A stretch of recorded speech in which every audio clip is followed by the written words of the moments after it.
July 4, 1943. 10,000 feet above the Sicilian coastline, the morning sun glinted off the curved canopy of Oberleutnant Werner Schröder's Messerschmitt as he scanned the azure Mediterranean sky. The veteran pilot smiled confidently, his flight of 8 fighters positioned perfectly to intercept the approaching American bomber formation. After all, the Luftwaffe had been assured that American fighter pilots were poorly trained amateurs who could never match German expertise in aerial combat. Before we dive into this story, drop a quick hi in the comments and tell me where you're watching from. It really helps support the channel. What Schröder and the entire German Air Command were about to discover would fundamentally transform their understanding of warfare and humanity itself, as they encountered pilots they had been told were racially inferior, yet who would soon dominate the skies over Europe. Control reports large formation of B-17 bombers approaching from the south, heading for Messina, radioed Feldwebel Kurt Müller, Schröder's wingman. No escort fighters detected. Excellent, Schröder replied, adjusting his oxygen mask. Remember your training. Attack from above and behind. One pass, then break away. These Americans fly straight and level. They're easy targets. The German pilots checked their instruments, tightening formation as they climbed higher to gain the altitude advantage. Intelligence reports had been consistent. American bomber crews were brave, but their fighter pilots lacked the skills and experience of the Luftwaffe. The German High Command had distributed comprehensive assessments indicating that American aircraft were well built, but their pilots could not match the natural flying abilities of German airmen who had been hardened through years of combat over Europe. What made the intelligence particularly dismissive was its assessment of the newest American fighter group assigned to the Mediterranean theater, a unit composed entirely of black pilots trained at Tuskegee Army Airfield in Alabama. According to German intelligence, these pilots would be the easiest of all to defeat, as they supposedly lacked the intellectual capacity and reflexes to master modern aerial combat. This assessment aligned perfectly with the racist ideology that permeated German military thinking. Lieutenant Colonel Benjamin O. Davis, Jr. studied the operational maps spread across the table in the briefing room at Licata Airfield, Sicily. The son of the first black general in the United States Army, Davis carried the weight of an entire race on his shoulders. A West Point graduate who had endured 4 years of silence from white classmates, refusing to speak to him except in the line of duty, Davis now commanded the 332nd Fighter Group, the Tuskegee Airmen, the first all-black flying unit in American military history. "Gentlemen," he addressed the assembled pilots, his voice measured but intense. "Today we escort the 98th Bomb Group to Messina. Intelligence reports 8 to 12 enemy fighters in the area." He pointed to the map. "We expect interception here, approximately 20 miles from the target." First Lieutenant Joseph Whitehead studied the map intently. At 23 years old, the Detroit native had graduated top of his class at Tuskegee, despite instructors who openly questioned whether black men could master complex aircraft. "Colonel, what about the reports that German pilots are specifically targeting us?" Davis nodded grimly. "Intelligence has intercepted German communications. They believe we, are inferior pilots who will break formation at the first sign of trouble." He paused, looking each man in the eye. "Today we prove them wrong." Captain Wendell Collins, a former college football star from Pennsylvania, spoke up. "Sir, is it true they're calling us an experiment? Even our own commanders?" "What others call us doesn't matter," Davis replied firmly. "What matters is what we do in the air. Our orders are simple. Protect the bombers. Not one bomber lost. That's how we answer both the Germans and the skeptics back home." The room fell silent as the weight of their mission settled on every man present. They weren't just fighting the German Air Force. They were fighting against centuries of prejudice, fighting for the right to fight for their country. "We fly in 15 minutes, Davis concluded.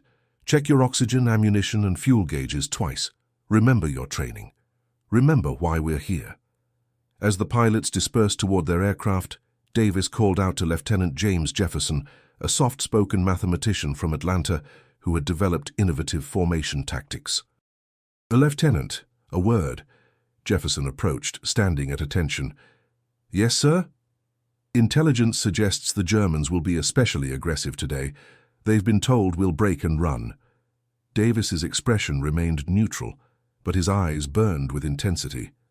I want you leading the second element. Your tactical mind might make the difference. Jefferson nodded. Thank you for the confidence, sir. We won't let you down. As Davis watched his men walk toward their P-47 Thunderbolts, massive, powerful fighters that dwarfed the German Messerschmitts in size and firepower, he felt the familiar mixture of pride and apprehension. These men had overcome obstacles that white pilots never faced. Segregated facilities, hostile instructors, and the constant burden of knowing that every mistake would be attributed not to individual failure, but to their entire race. The statistical reality of their achievement was staggering. Of the 100,000 pilots who had applied to the Army Air Forces during the war, only the top 10% qualified for fighter training. The Tuskegee program had maintained standards equal to or exceeding those of white training facilities, resulting in pilots whose technical knowledge and flying abilities were exceptional by any measure. In the dispersal area, crew chiefs and mechanics, also black Americans fighting their own battle against prejudice, performed final checks on the massive fighters. Each P-47 weighed nearly 7 tons fully loaded, carried 8 50 caliber machine guns, and was powered by a 2,000 horsepower Pratt & Whitney radial engine. The aircraft could reach speeds of 425 miles per hour and climb to 43,000 feet, higher than the German fighters could reach. Lieutenant Whitehead approached his aircraft, patting the nose where Motor City Menace had been painted, alongside the silhouettes of 2 confirmed enemy aircraft destroyed. His crew chief, Sergeant William Baker, stood waiting. "She's ready, Lieutenant," Baker reported. "Fresh oil, full ammunition, and I adjusted the right aileron trim like you asked." Whitehead nodded appreciatively. "Thanks, Baker. How's the family back home?" "Good, sir. My boy just turned 5. Wants to be a pilot like his Uncle Joe when he grows up," Baker grinned. "Tell him to study his mathematics," Whitehead replied, smiling. "That's what got me here." Similar scenes played out across the airfield as pilots and ground crew exchanged brief words of encouragement.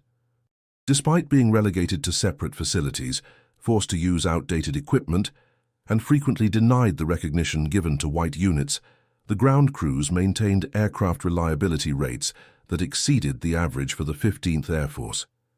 At 0800 hours precisely, the first P-47 roared down the runway, followed quickly by 15 others.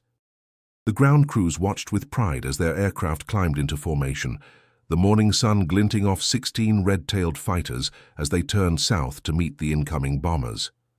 In the lead aircraft, Colonel Davis adjusted his oxygen flow and checked his radio. "Red Group, this is Red Leader. Radio check over." One by one, the pilots confirmed their communications were functioning. "Remember, stay with your wingman. Watch the bombers, not the enemy. They're counting on us breaking formation. We will not give them that satisfaction." 20 miles away, the bomber formation appeared on the horizon.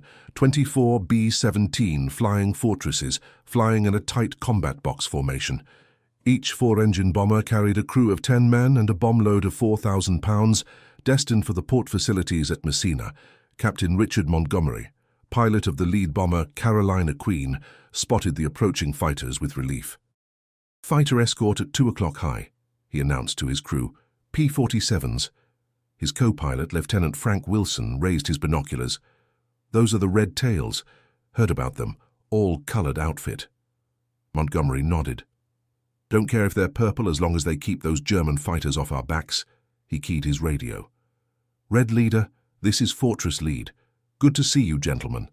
Davis's voice came back clear and professional. "Fortress Lead, Red Leader here. We have you covered. Continue to target."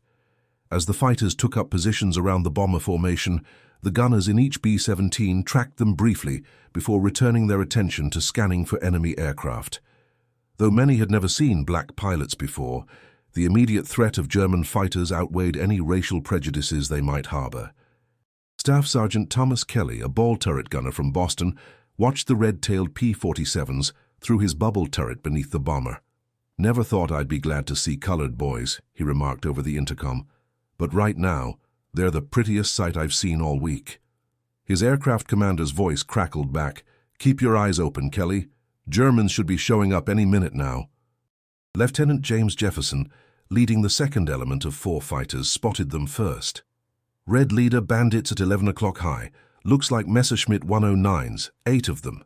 Davis's voice remained calm. Red group, move to intercept. Remember your training. Protect the bombers at all costs. From his position 8,000 feet above the American formation, Oberleutnant Werner Schröder observed the approaching bombers through polarized sunglasses. Preparation for attack, he ordered his squadron.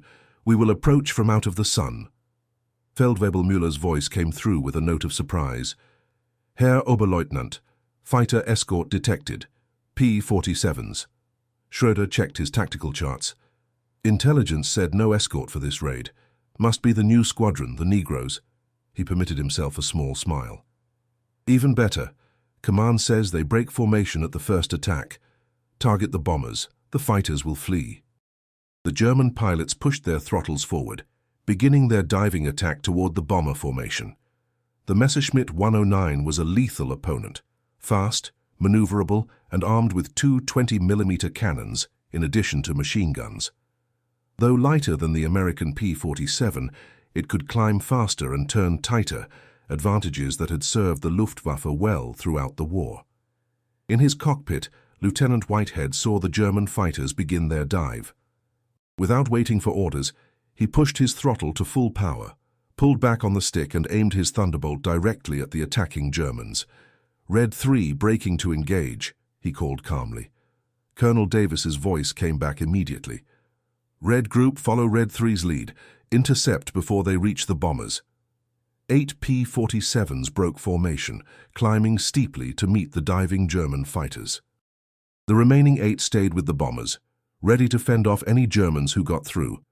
Oberleutnant Schröder watched with surprise as the American fighters moved to intercept. They're breaking formation to attack, he radioed. Just as predicted. Continue to the bombers. Their inexperience makes them vulnerable. But as the distance closed between the opposing fighters, Schröder realized his mistake. The American pilots weren't breaking in disorganized panic. They were executing a perfectly coordinated climbing intercept, using the P-47's superior high-altitude performance to gain an energy advantage despite the German dive. Lieutenant Whitehead locked his sights on the lead German fighter. At 400 yards, still beyond effective firing range, he squeezed the trigger briefly, sending a warning burst of tracers across the German's flight path. Schröder jinked his aircraft reflexively, breaking his attack run on the bombers. Schwarz 2, 3 and wir, continue to the bombers, he ordered. The rest, engage the fighters. The sky erupted in chaos as fighters from both sides intermingled in a swirling combat. The Americans had the altitude advantage, forcing the Germans to climb, where the Messerschmitt's performance suffered. The P-47s, though less agile, could dive faster and sustain damage that would have destroyed the lighter German aircraft. In the cockpit of his Thunderbolt, Lieutenant Jefferson tracked a Messerschmitt, attempting to break through to the bombers. Remembering his training, he led the target carefully, calculating the complex mathematics of deflection shooting instinctively after hundreds of hours of practice. He pressed the trigger, and 8 50-caliber machine guns hammered in unison, sending a stream of tracers toward the German fighter. The Messerschmitt's right wing erupted in flame, and the aircraft rolled inverted before beginning a terminal dive toward the Mediterranean below. Jefferson didn't watch it fall. He was already searching for his next target. "Red 6, bandit on your tail," came Whitehead's voice over the radio. Jefferson glanced over his shoulder to see a Messerschmitt closing fast, its cannons flashing. He slammed the stick forward and left, using the P-47's 8-ton weight to dive away from the more nimble German fighter. The Messerschmitt followed, but as Jefferson pulled out of his dive, the German overshot, suddenly finding himself in front of the Americans' guns. Jefferson didn't hesitate. A 3-second burst sent the Messerschmitt spinning away, trailing smoke. In his cockpit, Oberleutnant Schröder watched with growing alarm as his formation disintegrated under the disciplined American attack. These were not the untrained, easily frightened pilots that intelligence had described. They flew with precision and coordination that matched or exceeded his own squadron's abilities. "Schwarzgruppe, disengage and reform," he ordered. "These are not amateur pilots." But before his pilots could comply, 3 more Messerschmitts had been damaged or destroyed. The remaining German fighters pulled away, climbing toward the sun to escape. Schroeder keyed his radio to the bomber frequency, a channel he knew American fighters monitored. "You were lucky today," he transmitted in accented English. "Next time you won't have your Negro babysitters to protect you." The response came immediately in perfect German. "We'll be here tomorrow and the day after. Your intelligence is wrong. We don't run." The voice belonged to Lieutenant Jefferson, who had studied German at Howard University before the war. As the German fighters disappeared, Colonel Davis's voice came over the radio. "Red Group, resume escort positions. Good work." The P-47s formed up around the bombers, which continued unharmed to their target at Messina. In the lead bomber, Captain Montgomery keyed his microphone. "Red Leader, Fortress Lead. Not a scratch on us. Damn fine job." Davis acknowledged the compliment professionally, though he permitted himself a small smile of satisfaction. The skeptics, both German and American, would need to reassess their assumptions after today. Lieutenant Whitehead pulled alongside Jefferson's aircraft, giving a thumbs up through the canopy. Jefferson returned the gesture, then pointed ahead where the coast of Sicily was coming into view. The real test would come over the target, where anti-aircraft fire and potentially more fighters awaited. Back at Luftwaffe headquarters in Messina, Oberleutnant Schroeder made his report to Hauptmann Gerhard Fischer, the intelligence officer responsible for assessing American capabilities. "They were not as described in your briefing," Schroeder stated flatly. "These pilots fought with discipline and skill. We lost 3 aircraft, with 2 more damaged." Fischer frowned. "Impossible. Our intelligence is quite clear. These Negro pilots lack the reflexes and intelligence for effective combat flying." "Your intelligence is wrong," Schroeder insisted. "I've flown against British and Russian pilots. These Americans, regardless of their race, are among the best I've encountered." Fischer made notes, his expression troubled. Perhaps this was an anomaly. Their best pilots concentrated for this mission. We will continue to monitor their performance. "I suggest you revise your assessment immediately," Schroeder replied. "Underestimating these pilots will cost us more aircraft and crews." As the conversation continued, the bombers approached their target. The anti-aircraft batteries around Messina harbor opened fire, filling the sky with black puffs of flak. The bombers held their course, and at precisely 1100 hours, the bomb bay doors opened. Lieutenant Colonel Davis watched from 5,000 feet above as the bombs fell away from the B-17s, arcing down toward the port facilities below. Massive explosions erupted along the waterfront as fuel tanks and ammunition depots were struck. Secondary explosions followed, sending columns of smoke thousands of feet into the air. "Bombs away," reported Captain Montgomery from the lead bomber. "Making our turn for home now." "Red Group, maintain escort positions," Davis ordered. "Stay alert for fighters on the return leg." As the bomber formation turned north, beginning their long journey back to their base in North Africa, intelligence officers at 15th Air Force headquarters were already receiving preliminary reports of the mission. What caught their attention wasn't just the successful bombing run, but the fact that not a single bomber had been lost, a stark contrast to the 15% average loss rate for missions without the Tuskegee Airmen as escort. Major General Nathan Twining, commanding the 15th Air Force, studied the report with interest. "So Davis's boys came through," he remarked to his chief of staff. "No bombers lost, 3 confirmed enemy fighters downed." "Could be luck, sir," the chief of staff suggested cautiously. "Perhaps," Twining replied, "but I doubt it. Have operations assign them to more escort missions. Let's see if they can maintain this performance." The bombers and their escorts landed at their respective bases by mid-afternoon. As Lieutenant Whitehead taxied Motor City Menace to its hard stand, he could see his crew chief waiting anxiously. Sergeant Baker counted each returning aircraft, his face breaking into a broad smile as all 16 Red Tails came home. After shutting down his engine, Whitehead climbed down from the cockpit, removing his helmet and wiping sweat from his brow. "How'd it go, sir?" Baker asked, already beginning his post-flight inspection. "They weren't expecting us to fight," Whitehead replied simply. "That mistake cost them 3 aircraft." News of the successful mission spread quickly through both American and German commands. At Luftwaffe headquarters in Berlin, analysts pored over combat reports, reassessing their evaluation of the American fighter group. Their conclusions were disturbing to those committed to racial theories of combat effectiveness. Meanwhile, at a bomber base in North Africa, Staff Sergeant Thomas Kelly sat with his crew in the mess hall, recounting their mission to pilots who had flown different targets that day. "I'm telling you, those red tails saved our bacon," Kelly insisted. "Germans came in hot, but those boys jumped right on 'em. Never seen anything like it." "Colored pilots?" questioned one of the other gunners skeptically. "You sure they weren't just regular army pilots with red paint on their tails?" "I know what I saw," Kelly replied firmly. "And I'll tell you something else. Next time they assign us a target, I'm hoping those same boys are flying cover." That evening, Colonel Davis composed his after-action report, carefully documenting every aspect of the mission. He knew that his unit remained under intense scrutiny, that their performance would be measured against impossible standards, and that any failure would be attributed to race rather than to the normal fortunes of war. The statistical analysis was clear. On their first major escort mission, the 332nd Fighter Group had achieved results that equaled or exceeded those of any comparable white unit. In his sparse quarters, Davis added a personal note to his official report. "The men performed exactly as their training prepared them to do. They neither sought special recognition nor required special treatment. They asked only for the opportunity to serve their country in the air, as men, as Americans, and as pilots. Today they have begun to prove that such opportunity was not misplaced." Lieutenant Jefferson sat alone in the pilot's ready room, writing a letter to his wife in Atlanta. "Today we face the enemy for the first time," he wrote.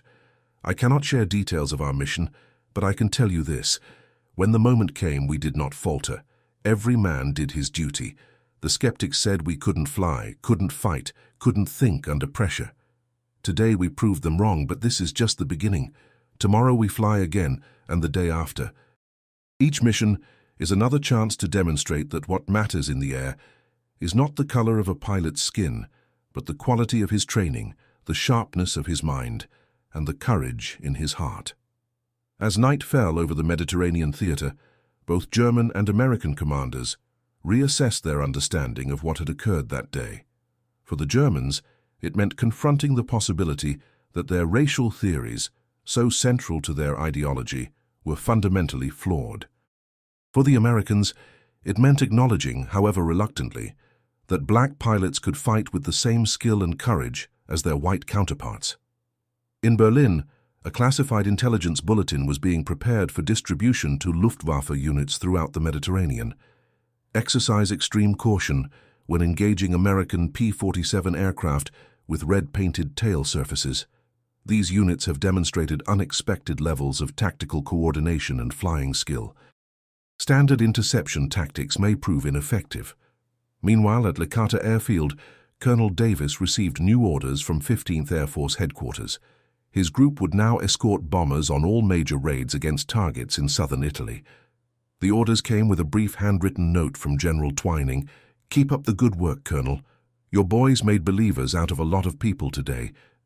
Davis placed the orders in his briefcase and walked to the operations building to begin planning the next day's mission. The real test, he knew, would come in the days and weeks ahead. One successful mission could be dismissed as luck or an anomaly, but he was confident that his men would continue to perform at the highest level, slowly dismantling the prejudices that had followed them from their training days at Tuskegee. What neither Davis nor his pilots could have anticipated was how quickly the German assessment of their abilities would change, nor how that change would cascade through the enemy command structure, affecting tactical and strategic decisions throughout the Mediterranean theater. The Germans had expected black American pilots to be their easiest opponents. Instead, they were discovering them to be among their most formidable. August 12, 1943.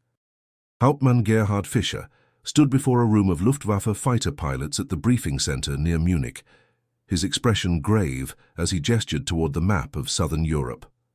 5 weeks had passed since the first encounter with the American Red Tails, and in that time German losses against the black pilots had mounted alarmingly. The statistical evidence could no longer be ignored. Bomber formations escorted by the Red Tails were experiencing loss rates of less than 4%, compared to the usual 12 to 15% when escorted by other American fighter groups. Gentlemen, we must revise our tactical approach when engaging the American 332nd Fighter Group, Fisher announced, his voice tight with frustration. Our previous assessment of their capabilities was incomplete. Oberleutnant Werner Schroeder, recently promoted despite losing 3 aircraft from his squadron in recent weeks, studied the reconnaissance photographs spread across the table. Each image showed the distinctive red-tailed P-47 Thunderbolts in perfect formation alongside American bomber groups. Incomplete is a diplomatic way of saying completely wrong, Herr Hauptmann, Schroeder remarked dryly. These pilots fight with discipline and tactical awareness that rivals our own most experienced squadrons. A murmur of discontent spread through the assembled pilots. Lieutenant Otto Berger, a young pilot with only 2 months of combat experience, raised his hand. With respect, Herr Oberleutnant, how can this be possible? Our training is superior in every way. How can these Americans possibly match our abilities? Schroeder measured his response carefully. These men have something to prove, Berger. Each time they fly, they carry the weight of proving themselves not just against us, but against the prejudices of their own countrymen. Fisher cleared his throat uncomfortably. Intelligence now suggests that these pilots underwent extremely rigorous selection and training. From approximately 100,000 applicants, fewer than 1,000 were chosen for the program, and of those, only about 450 qualified as combat pilots. He pinned a new set of photographs to the briefing board, close-up reconnaissance images of the American airfield at Licata, showing the red-tailed fighters being serviced. Their ground crews maintain aircraft readiness rates of over 95%, higher than any other American unit and comparable to our own best squadrons. Their pilots average more training hours than standard American programs. So what you're saying, Schroeder interjected, is that rather than facing inferior opponents, we're actually facing the most elite fighter pilots in the American Air Force. Fisher nodded reluctantly. That appears to be the case, and there's more. Analysis of combat reports indicates they employ distinctive tactics. Unlike other American fighter groups that often chase individual victories, these pilots prioritize bomber protection above all else. They maintain tighter formations and employ a system of rotating sections to maintain constant coverage. Lieutenant Berger looked troubled. How are we supposed to defeat such opponents? Fisher's expression darkened. That's why we're here today. We must develop new interception strategies specifically for engagements with this group. As the German pilots debated tactics, 3,000 miles away in Washington, D.C., the War Department officials reviewed reports of the Tuskegee Airmen's performance with a mixture of surprise and reluctant admiration. Colonel Richard Harrison, a senior officer in Army Air Forces operations, placed a folder of combat statistics before General Henry Arnold, commander of the United States Army Air Forces. The numbers speak for themselves, sir, Harrison reported. Davis's group has the lowest loss rate of any escort unit in theater. In 38 missions, they haven't lost a single bomber to enemy fighters. General Arnold studied the reports thoughtfully. A traditionalist from a military family, he had initially opposed the formation of black flying units, believing them an unnecessary complication in the midst of war. Now the evidence before him challenged those assumptions. Have we verified these statistics? He asked cautiously. This performance seems exceptional. Triple-checked, sir, Harrison confirmed. The bomber group specifically request the 332nd as escort whenever possible. The pilots have started calling them Red Tail Angels. Arnold removed his glasses, polishing them slowly as he considered the implications. Political pressure to expand the program will be significant once these results become widely known. It already is, sir. Senator Truman's committee has requested a full briefing on the Tuskegee program. There's talk of authorizing additional black flying units. Arnold replaced his glasses, his expression resolute. Then we'll give them the facts, Colonel. Whatever my personal reservations might have been, results in combat are what matter. If these men are protecting our bombers and crews effectively, that's what I care about. Back at Licata Airfield in Sicily, Lieutenant Colonel Benjamin Davis reviewed mission assignments with his staff. The operations room bustled with activity as intelligence officers updated maps with the latest target information and meteorological reports. Tomorrow's mission is a big one, Davis informed his squadron commanders. The entire group will escort the 98th and 301st Bomb Groups to the aircraft manufacturing facilities near Regensburg, the deepest penetration yet into German territory. Captain Wendell Collins studied the mission map with concern. "That's beyond the normal range of our aircraft, Colonel," Davis nodded. "We'll be using the new external fuel tanks. Engineering assures me they've resolved the fitting issues that caused problems for the 56th Group last week." Lieutenant Joseph Whitehead, recently promoted after confirming his 5th aerial victory, pointed to the projected route. German fighter bases at Munich and Stuttgart will both be in position to intercept. Intelligence estimates 30 to 40 enemy fighters. "Which is precisely why 15th Air Force has assigned us this mission," Davis replied. "General Twining was explicit. He wants his bombers protected by the best escort group available." The room fell silent as the implications sank in. After years of being told they weren't good enough, of fighting against prejudice and doubt, their abilities were now being recognized at the highest levels of command. Lieutenant James Jefferson broke the silence. "So they're finally admitting what we've known all along." "They're admitting what we've proven," Davis corrected firmly. "Through discipline, preparation, and performance, nothing was given to us.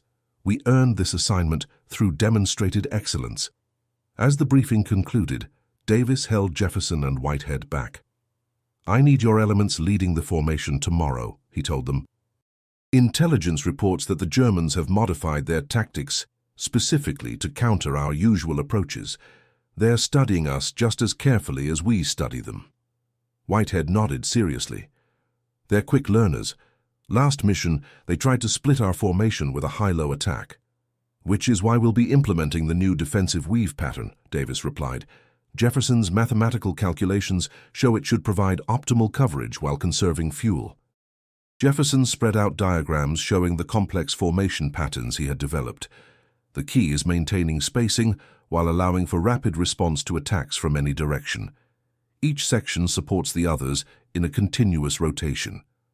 "It's like a chess game," Whitehead observed. "We're thinking 4 moves ahead." "Exactly," Davis agreed. "And tomorrow, we need to be 5 moves ahead." As the pilots dispersed to prepare for the next day's mission, Davis walked alone to his quarters, his thoughts troubled despite the group's success. The pressure on his men remained enormous, not just the normal stress of combat, but the added burden of representing their race. Every mission was scrutinized, every success qualified, every failure magnified. While white pilots were judged as individuals, his men were judged collectively. A single mistake by one pilot would be used to question the capabilities of all black aviators. It was a burden that Davis himself had carried throughout his military career, from his isolated days at West Point to his current command. In his sparse quarters, Davis wrote in his personal journal, "The men continue to perform admirably under unprecedented scrutiny. They understand, without being told, that we must be not just equal to, but better than other units to receive equal recognition. It is an unfair standard, but one we have accepted and exceeded.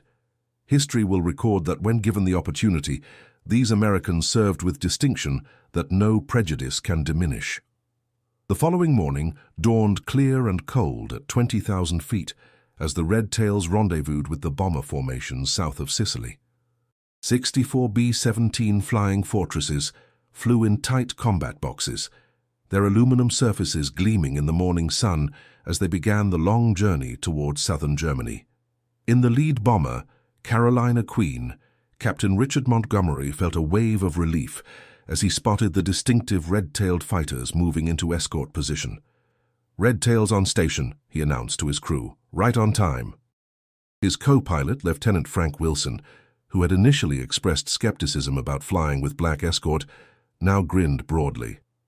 "Best damn fighter cover in the European theater," he declared. "Jerry's in for a rough day." Lieutenant Colonel Davis, flying the lead P-47, keyed his radio. "Fortress lead, Red Leader, we have you covered." "Roger that, Red Leader," Montgomery replied. "Good to have you along." In his fighter, Lieutenant Whitehead checked his oxygen system and scanned the sky for threats. The mission to Regensburg would push both men and machines to their limits. At 20,000 feet, temperatures dropped to 20 degrees below zero. The fighters would be airborne for over 6 hours, straining fuel capacity and pilot endurance alike.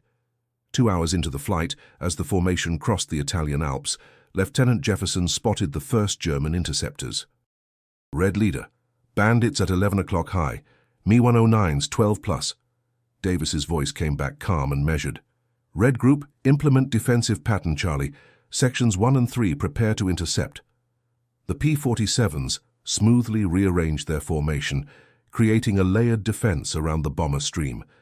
The German fighters, approaching from multiple altitudes, suddenly faced a coordinated defensive screen that offered no easy path to the bombers.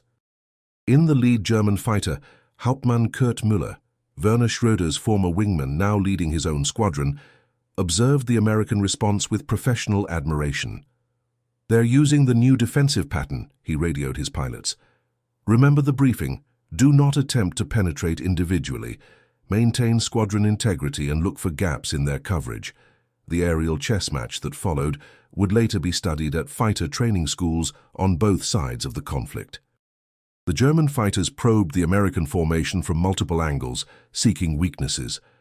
The Red Tails responded with disciplined cohesion, shifting their coverage to counter each approach while maintaining their protective envelope around the bombers. Lieutenant Whitehead found himself facing 3 Messerschmitts, attempting to dive through a seam in the formation. Without hesitation, he pushed his Thunderbolt into a climbing intercept, placing himself directly in their path. "Red 6 engaging 3 bandits," he reported calmly, even as his heart pounded. The massive P-47 shuddered as he opened fire on the lead German fighter, forcing it to break off its attack run. The other 2 Messerschmitts split in opposite directions, their coordinated assault disrupted. Lieutenant Jefferson, observing from 500 yards away, immediately moved to support his wingman. "Red 5 supporting Red 6, he called, diving toward the second Messerschmitt. Throughout the massive aerial formation, similar engagements flared as the German fighters made coordinated attempts to break through to the bombers. Yet each time, the Red Tails responded with equal coordination, their movements precise and measured, their tactics evolving to counter each German approach.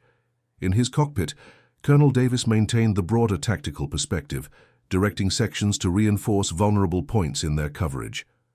"Red Section 4, shift west. Red Section 2, climb to 23,000 feet to counter high attack." The battle continued for 20 minutes as the formation approached the target area.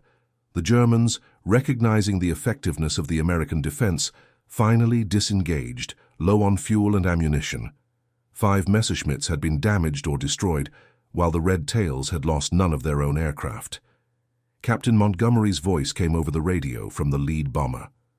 "Red Leader, Fortress Lead. Approaching initial point for bomb run. Not a scratch on us. Outstanding work." "Roger, Fortress Lead," Davis replied.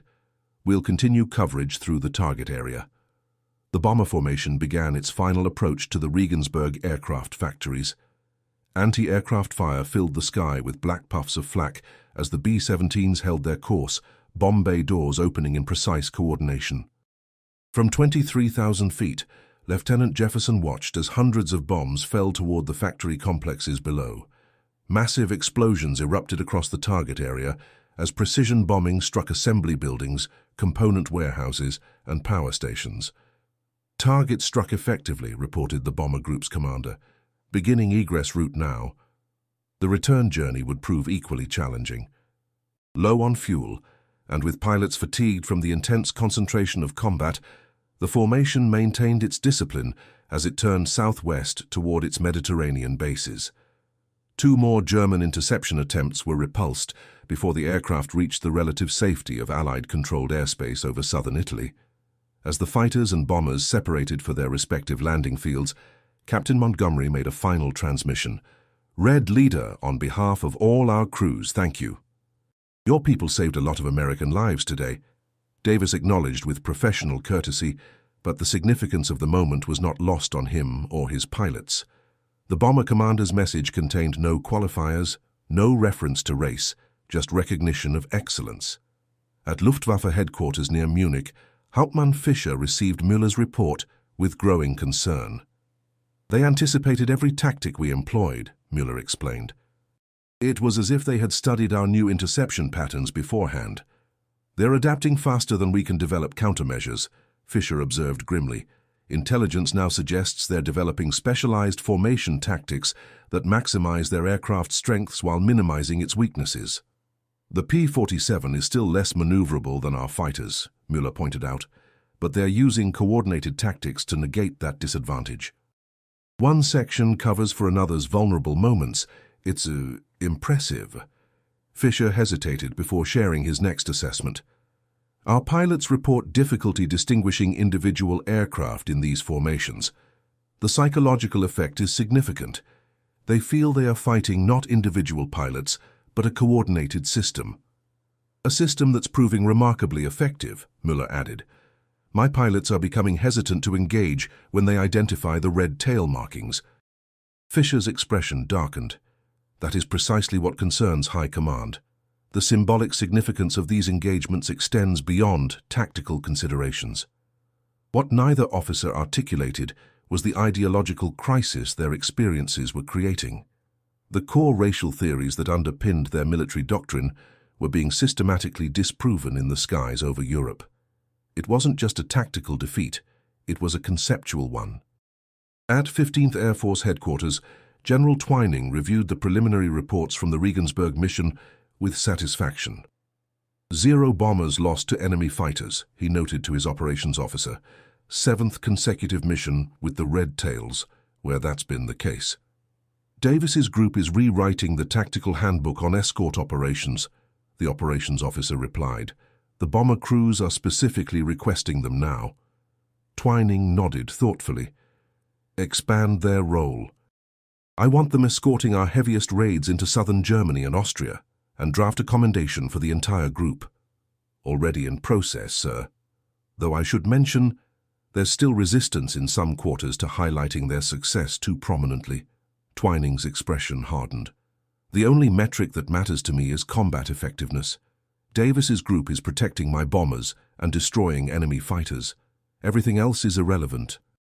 Back at Licata, as the Red Tails returned from the mission, ground crews counted the aircraft with relief as all 16 landed safely. Maintenance teams immediately began preparing the fighters for the next day's operations, checking engines, repairing minor battle damage, and refilling oxygen systems. In the debriefing room, Davis listened as his pilots recounted the engagement. The level of tactical analysis was sophisticated, each pilot contributing observations about German fighter techniques, effective countermeasures, and suggestions for further refinement of their own tactics. "They're changing their approach," Whitehead reported. "More emphasis on coordinated multi-direction attacks, less on individual engagements. They're learning from us." Jefferson nodded agreement. "Their formation discipline has improved significantly since our early encounters. They're adapting just as we are." Davis absorbed these insights with appreciation for his pilots' growing expertise. Most were under 25 years old, with less than a year of combat experience, yet they discussed aerial tactics with the sophistication of veteran airmen. "We'll continue to refine our defensive weave pattern," Davis decided. "Lieutenant Jefferson, work with operations to incorporate today's observations into our tactical models." As the debriefing concluded, a courier arrived with orders from 15th Air Force headquarters. Davis read them quickly, then looked up at his assembled pilots. "Gentlemen, our performance has been noted. Beginning next week, the entire group will relocate to Ramitelli Airfield in southern Italy. From there, we'll be escorting 15th Air Force heavy bombers on strategic raids throughout Central Europe." A moment of quiet pride swept through the room. The reassignment represented a vote of confidence from the highest levels of command, an acknowledgement that the Red Tails had become the premier escort group in the theater. "We've proven ourselves in the Mediterranean," Davis continued. "Now we'll prove ourselves over the heart of Germany itself." Over the following months, the Red Tails' reputation continued to grow among both Allied and German forces. German pilots began avoiding bomber formations when they identified the distinctive red-tailed escorts, preferring to seek out formations protected by other fighter groups. By January 1944, German intelligence had issued a special tactical bulletin to all fighter units in the European theatre. When encountering bombers escorted by red-tailed P-47s, priority should be given to defensive tactics and preservation of aircraft. These escorts have demonstrated exceptional effectiveness and should be engaged only when numerical superiority can be established. The bulletin represented an extraordinary concession. For a military that had built its identity on aggressive tactics and offensive spirit, recommending defensive approaches and avoidance was unprecedented. In pilot briefing rooms across German fighter bases, commanders shared these instructions with increasing urgency. At a Luftwaffe base near Vienna, Hauptmann Werner Schröder addressed his pilots with uncharacteristic gravity. "The situation has become critical," he informed them. "Our fighter strength is depleted, fuel is scarce, and experienced pilots are increasingly rare. When you identify bomber formations escorted by the red-tailed fighters, your primary objective is to return with your aircraft intact." A young replacement pilot raised his hand in confusion. "Herr Hauptmann, are you ordering us to avoid combat?" Schröder's expression remained impassive. "I am ordering you to survive, Lieutenant. We cannot afford to lose more aircraft and pilots in engagements where our probability of success is minimal." After the briefing, Schröder confided to his operations officer, "It has come to this. We're now the ones who break off engagement when we see those red tails." The operations officer nodded grimly. "Intelligence reports they haven't lost a bomber to enemy fighters in over 100 escort missions. Not a single one. And our leadership claimed these men couldn't fly," Schröder replied bitterly. "That fatal miscalculation may have cost us air superiority over our own territory. By spring 1944, the 332nd Fighter Group had expanded to 4 full squadrons, with new P-51 Mustang fighters replacing their P-47s. The sleek new aircraft, with their distinctive red tails, extended the group's range even further into enemy territory. At the Officers' Club at Ramitelli Airfield, Lieutenant Whitehead and Lieutenant Jefferson, both now decorated with distinguished flying crosses and multiple confirmed victories, discussed the group's evolution over drinks. "Remember when they said we couldn't fly?" Whitehead asked with a wry smile. Jefferson nodded, twirling his glass thoughtfully. "And now German pilots avoid us when they can. Intelligence says they call us Schwarze Vogelmenschen, black birdmen. Quite a change from incapable of mastering complex machinery," Whitehead observed. "The statistics speak for themselves," Jefferson replied. "The bomber crews know it, the German pilots know it, and now even the War Department can't deny it." Indeed, the performance of the Tuskegee Airmen had become impossible to ignore or diminish. By the end of the war, the Red Tails would complete over 15,000 sorties, destroy or damage more than 260 German aircraft, and most remarkably, maintain the lowest loss rate of any escort fighter group in the 15th Air Force. The impact extended far beyond tactical success. German intelligence assessments, captured after the war, revealed a profound reassessment of their racial doctrines, at least in military contexts. One report, dated September 1944, stated, "The combat performance of certain American units composed of racial minorities has necessitated a re-evaluation of previous assumptions regarding combat effectiveness. Particularly in technical roles requiring precision and coordination, these units have demonstrated capabilities equal to or exceeding those of comparable conventional units." For the bomber crews who flew under their protection, the Red Tails represented something approaching miraculous in the brutal calculus of aerial warfare, a fighting chance at survival. Staff Sergeant Thomas Kelly, who flew 25 missions with Red Tail escort, would later recall, "When we saw those Red Tails pulling up alongside us, a weight lifted from every man in the crew. We knew if anyone could get us home, they could." For the Tuskegee Airmen themselves, each mission represented not just a military objective, but a step toward transforming their nation's understanding of human potential. They fought 2 wars simultaneously, one against external enemies abroad and another against prejudice at home. Lieutenant Colonel Davis, writing in his final wartime report, expressed this dual mission with characteristic clarity. The performance of this group has proven conclusively that Americans of every race can operate complex machinery, master advanced tactics, and perform at the highest levels of combat effectiveness when properly trained and equipped. The success of this experiment, if experiment it was, should guide our nation's approach to integration of the armed forces moving forward. The lessons learned in the skies over Europe would indeed influence post-war military policy. On July 26, 1948, President Harry Truman would issue Executive Order 9981, officially desegregating the United States Armed Forces. While many factors influenced this historic decision, the demonstrated excellence of the Tuskegee Airmen provided powerful evidence that integration could enhance rather than hinder military effectiveness. In the decades following the war, the achievements of the Red Tails would be recognized with increasing prominence.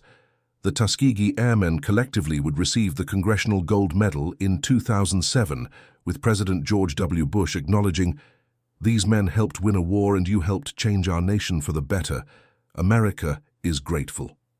For Werner Schroeder, the lessons learned came at great personal cost.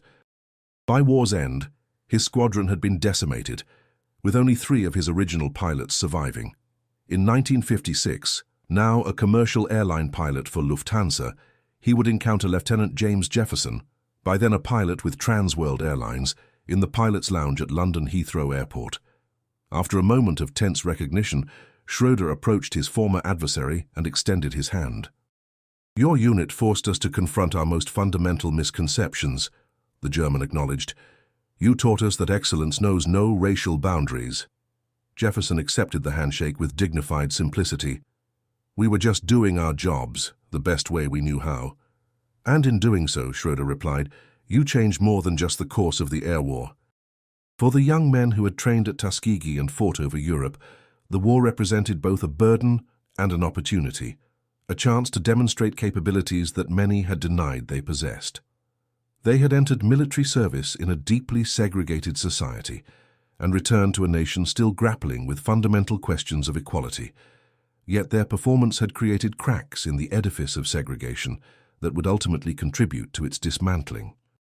Lieutenant Joseph Whitehead, who would go on to become one of the first black pilots hired by a major American airline in the 1960s, perhaps summarized their legacy best in an interview 50 years after the war. "We didn't set out to be symbols or pioneers. We just wanted the chance to serve our country as pilots. But in doing our duty with excellence, we proved something that should never have needed proving, that the capacity for courage, skill, and dedication isn't determined by race. The air didn't care what color we were, neither did gravity or the laws of aerodynamics, or the German fighters trying to shoot us down. All that mattered was how well we flew and fought, and as it turned out, we flew and fought very well indeed." The story of the Tuskegee Airmen remains a powerful testament to human potential and the costs of prejudice, both to those who suffer under it and to societies that impose it. For the German Air Force, underestimating black American pilots based on racial theories proved a costly miscalculation that contributed to their ultimate defeat. For the American military, the excellence of the Red Tails eventually forced a recognition that talent and courage exist in every segment of society, and that artificial barriers to service ultimately weaken rather than strengthen national defense. In the skies over Europe, against the most desperate resistance, the Red Tails had written their chapter in American history not with special pleading or exception, but with excellence that could neither be denied nor diminished. Their legacy continues to inspire succeeding generations with a simple but powerful truth: given equal opportunity, human potential knows no racial boundaries. And that concludes our story. If you made it this far, please share your thoughts in the comments. What part of this historical account surprised you most?